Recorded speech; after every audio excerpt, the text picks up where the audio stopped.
Hello everyone, my name is Chen Xiaoli.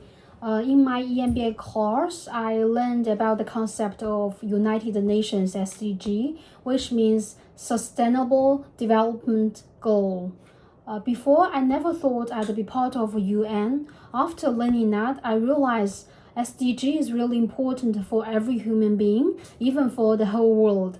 So today, I'd like to select SDG 7, affordable and clean energy, to illustrate.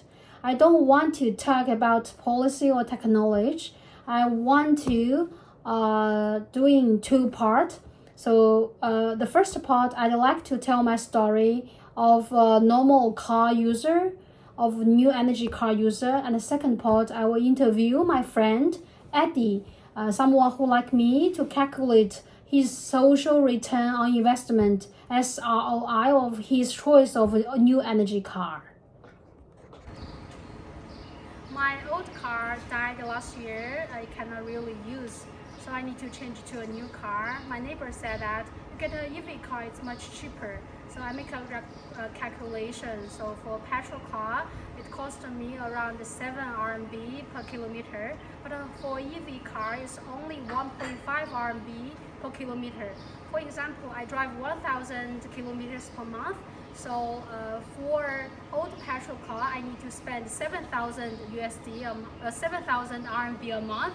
But for EV car, I only need to spend 1,500 car a month. So it's much cheaper. So I decided to change to a EV car, but I have two worries. The first one is, how about if I forgot to charge? And then the other one is, how about if I drive a long way? So later on, I found solution.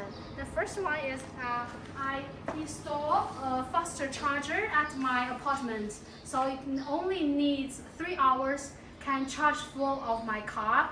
And the second one, there is a swap station opened nearby. So only 3 minutes, the robot can swap the empty battery to full battery. So in the future, I will have no more worry.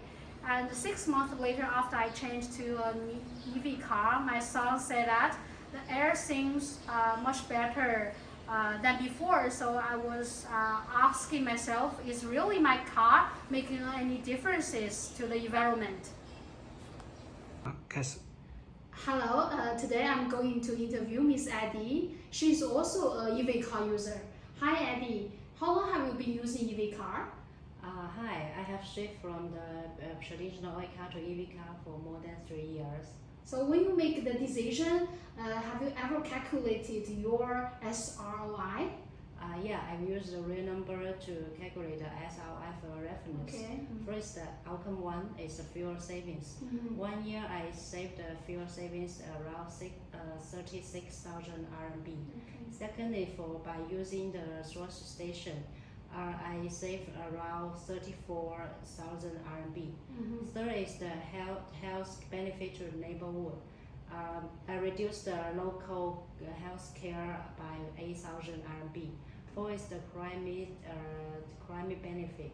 My oil car eliminate around 3 tons of carbon per year. So totally social value is around 8,000. So I will summarize the outcome 1 to outcome 4. So total is around 85,000 RMB. 85,000 is your return. Then how about your investment? Yeah, my investment consists of 3 parts. First part is my subsidy on my EV car. It's around 55,000 RMB.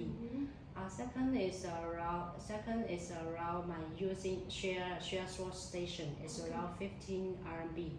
Third is the home charge support is around 10,000 RMB. So the total investment is around 75,000 RMB.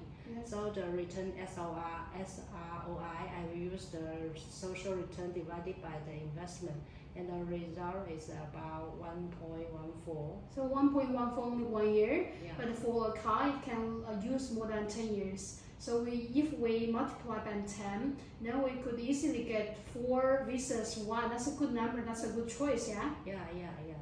And first of all, I shall have swap station, and also the swap station should be nearby. Nearby. Yeah. So it's a good decision because it can also very good for our environment, Yeah, like yeah. today. So thank you very much Yeah, for your time. Thank you. Okay, thank you. So by interview Eddie, we know that the SROI for her to switch into EV car from petrol car. So for year one, the ratio is 1.14, but for a lifetime more than 10 years, it's more than 4, the ratio. So by doing this, I learned from this assignment. First, storytelling is not a decoration, it's a bridge between a UN goal and a person's real life. Second, SROI is not just a finance tool, it is also a way to prove that affordable clean energy is not charity, it is an investment. So third, as an MBA student, my job is not just to maximize profit. It is to design systems where doing the right thing is also the cheaper, faster, healthier thing. Affordable and clean energy is not a sacrifice. So it is a swap from pollution to profit, from fear to freedom. That is SDG 7, not a slogan. Thank you very much for your time.